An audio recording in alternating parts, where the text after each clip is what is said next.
ಗಣಿಗ್ರಹಣ ವಿಶೇಷ ಕಾರ್ಯಕ್ರಮಕ್ಕೆ ಸ್ವಾಗತ. ಈಗ ಮಾಜಿ ಸಿಎಂ ಕುಮಾರಸ್ವಾಮಿ ಅವರ ಗ್ರಹಗತಿಗಳನ್ನು ನೋಡೋಣ. ಕುಮಾರಸ್ವಾಮಿ ಅವರ ಡೇಟ್ ಆಫ್ ಬರ್ತ್ 16/12/1959, 16/12/1959. ಹಾಗಾದ್ರೆ ಇವರ ಜಾತಕ ಏನು ಹೇಳುತ್ತೆ, ಗ್ರಹಗತಿಗಳು ಹೇಗಿದೆ? ನಾರಾಯಣ್ ಶೆಟ್ಟಿ ಅವರು ಏನು ಹೇಳ್ತೀರಿ? 1959 ಡಿಸೆಂಬರ್ 16 ಬುಧವಾರ ಅವರು ಒಂದು ಧನುಸ್ಸು ರಾಶಿಯಲ್ಲಿ ಹುಟ್ಟಿರ್ತಕ್ಕಂಥ ವಿಚಾರ ಇದೆ. ಧನುಸ್ಸು ರಾಶಿಯಲ್ಲಿ ಸುಮಾರು 65 ಹೆಚ್ಚಿನ ಸಂಖ್ಯೆಯಲ್ಲಿರ್ತಕ್ಕಂಥ ಒಂದು ನಕ್ಷತ್ರಗಳ ಮಂಡಲಗಳಲ್ಲಿ ಇರ್ತವೆ. ಅದರಲ್ಲೂ ಕೂಡ 1959ನೇ ವರ್ಷದ ಈ ಒಂದು ಕ್ಯಾಲೆಂಡರ್ ನೋಡಿದಾಗ ಫೆಬ್ರವರಿಯಲ್ಲಿ ಸೋಮವಾರ, ಮತ್ತು ಮಾರ್ಚಿಯಲ್ಲಿ ಸೋಮವಾರ, ಮತ್ತು ನವೆಂಬರ್ನಲ್ಲೂ ಕೂಡ ಸೋಮವಾರ ಬಂದುಬಿಟ್ಟು ಇದನ್ನು ಉಚ್ಚಗ್ರಹ, ಇದು ದೆಸೆಗ್ರಹ ಅಂತ ಹೇಳ್ತೀವಿ. ಅವರಿಗೆ ಚಂದ್ರ ದೆಸೆ ಇವತ್ತಿಗೂ ಇದೆ. ನಂತರ ಬುಧ ದೆಸೆನೂ ಅವ್ರಿಗಿದೆ. ಇದರಿಂದ ಒಂದು ವಿಚಾರವನ್ನು ಸ್ಪಷ್ಟವಾಗಿ ಹೇಳಬೇಕಾದ್ರೆ 2011 ಸೆಪ್ಟೆಂಬರ್ 23 ಈಕ್ವಿನಾಕ್ಸ್ ಅಂದರೆ ಸಮಭಾಜಿಕ ವೃತ್ತದ ಮೇಲೆ ಹೋಗತಕ್ಕಂಥ ಸೂರ್ಯ ಆವತ್ತಿನ ದಿವಸ ಅವರಿಗೆ ಮೋಸ್ಟ್ ಲಕ್ಕಿ ಟೈಮ್. ಯಾಕಂದ್ರೆ ವೀನಸ್ ಅಂದ್ರೆ ಶುಕ್ರ ಮತ್ತು ಗುರು ಸಮಾಗಮ ಆಗ್ತಾನೆ.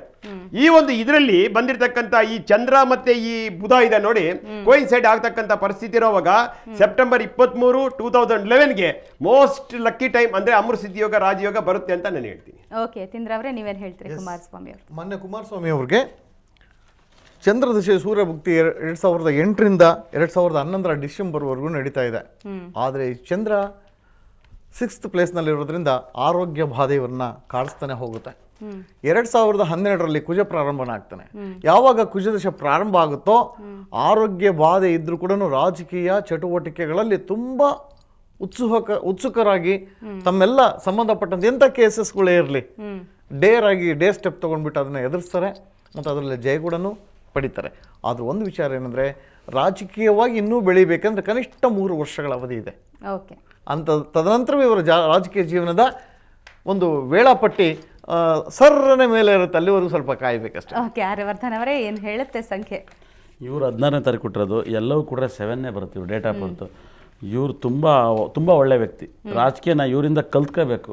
ಆಮೇಲೆ ಇವ್ರಿಗೆ ಯಾವಾಗಲೂ 9 ಆಗಲ್ಲ. 9 ಯಾಕಾಗಲ್ಲ ಅಂದರೆ ಧರ್ಮಸ್ಥಳ 27ನೇ ತಾರೀಕು ಸತ್ಯ ಅಂತ ಬಂತು, ಮತ್ತು ಯಡಿಯೂರಪ್ಪರು 27ನೇ ತಾರೀಕು, ಮೊನ್ನೆ 9ನೇ ತಾರೀಕು ಕೂತ್ಕೊಂಡ್ರು. ಇವ್ರಿಗೆ 9 ಆಗಬಾರಲ್ಲ. ಇವ್ರು ಫಸ್ಟ್ ಆಫ್ ಆಲ್ ಹೊಂದಾಣಿಕೆ ಮಾಡಿದ್ದೆ ಇವ್ರಿಗೆ ಬೇಜಾರಾಗೈತೆ.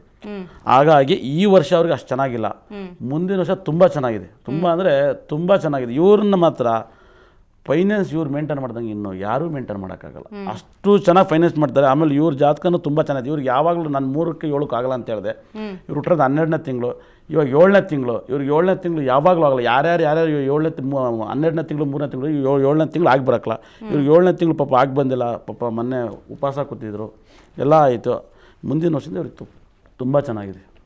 ದೇವೇಶ್ವರ ಏನು ಹೇಳ್ತೀರಿ? ಖಂಡಿತ ಇವರು ಹಾರಿದ್ರ ನಕ್ಷತ್ರದಲ್ಲಿ ಮಿಥುನ ರಾಶಿಯಲ್ಲಿ ಹುಟ್ಟಿದೆ ಅಂತ ಹೇಳ್ಬೋದು. ಈಗ ಇವರಿಗೆ ನಮ್ಮ ಸಾಯಿ ಅವರು ಹೇಳಿದಾಗೆ ಬುಧದಶೆ ನಡೀತಾ ಇದೆ. ಬುಧದಶೆಯಲ್ಲಿ ಇವರ ಕೊನೆ ಭುಕ್ತಿ ರಾಹು ಭುಕ್ತಿ ಪ್ರಾರಂಭವಾಗಿದೆ 2003ನೇ ತಿಂಗಳು 2011 3ನೇ ತಿಂಗಳು 23ನೇ ತಾರೀಕು ರಾಹು ಭುಕ್ತಿ ಪ್ರಾರಂಭ ಆಯಿತು.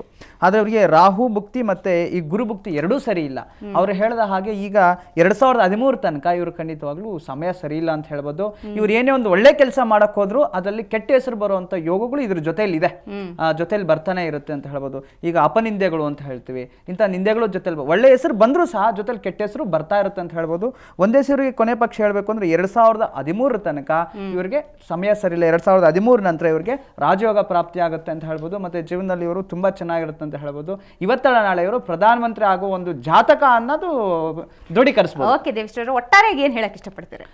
ಖಂಡಿತ ನೋಡಿ, ಯಾವುದೇ ಒಂದು ಸತ್ಯಮೇವ ಜಯತೆ ಅಂತ ನಾನು ಹೇಳಕ್ ಇಷ್ಟಪಡ್ತೀನಿ. ಇಲ್ಲಿ ಪ್ರಪಂಚದಲ್ಲಿ ಎಷ್ಟೋ ಜನ ಇರ್ಬೋದು, ಎಷ್ಟೋ ದುರ್ಗುಣಗಳು ಹೊಂದಿರತಕ್ಕಂಥ ಜನ ಇರ್ಬೋದು, ಎಷ್ಟೋ 4-6 ಜನ ಇದು ಮಾಡ್ತಾ ಇರ್ಬೋದು. ಆದ್ರೆ ರಾಜಕೀಯ ವಿಚಾರವಾಗಿ ನಾವು ಮಾತಾಡಕ್ ಹೋದ್ರೆ ಎಲ್ಲವೂ ಜನರ ಕೈಯಲ್ಲೇ ಇರುತ್ತೆ ಅಂತ ಈ ಜನರು ಯೋಚನೆ ಮಾಡಿ ಒಬ್ಬ ನಾಯಕನನ್ನ ನಿರ್ಧಾರ ತಗೊಂಡಾಗ ಆ ನಾಯಕ ಎಷ್ಟು ಮಾತ್ರ ಕೆಲಸ ಮಾಡ್ತಾ ಅನ್ನೋದು ಕೂಡ ಜನರು ವೀಕ್ಷಣೆ ಮಾಡಬೇಕು.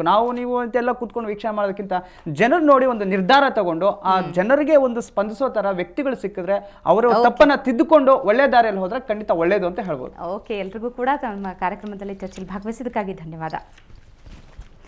ನೋಡಿದ್ರಲ್ಲ ವೀಕ್ಷಕರೇ, ರಾಜಕೀಯ ನಾಯಕರು ತಮ್ಮ ಭವಿಷ್ಯದಲ್ಲಿ ಜ್ಯೋತಿಷ್ಯದಲ್ಲಿ ಜಾತಕದಲ್ಲಿ ಹೆಚ್ಚು ನಂಬುತ್ತಾರೆ. ಅಷ್ಟೇ ಯಾಕೆ ಗ್ರಹ ದೋಷ ಗ್ರಹಣ ದೋಷಗಳ ನಿವಾರಣೆಗೆ ಕೂಡ ಪ್ರಯತ್ನ ಪಡ್ತಾರೆ. ಹೀಗಾಗಿ ನಾವಿವತ್ತು ಪ್ರಮುಖ ರಾಜಕೀಯ ನಾಯಕರ ಜಾತಕವನ್ನ ಪರಿಶೀಲಿಸಿದ್ವಿ. ಇನ್ನೇನಿದ್ರೂ ಕೂಡ ಗ್ರಹಗತಿಗಳ ಪ್ರಭಾವ ಹೇಗಾಗುತ್ತೆ ಅನ್ನೋದನ್ನ ಕಾದು ನೋಡ್ಬೇಕಷ್ಟೇ ಅಂತ ಹೇಳ್ತಾ ಇವತ್ತಿನ ವಿಶೇಷ ಕಾರ್ಯಕ್ರಮ ಮುಗಿಸ್ತಾ ಇದ್ವಿ. ನಮಸ್ಕಾರ.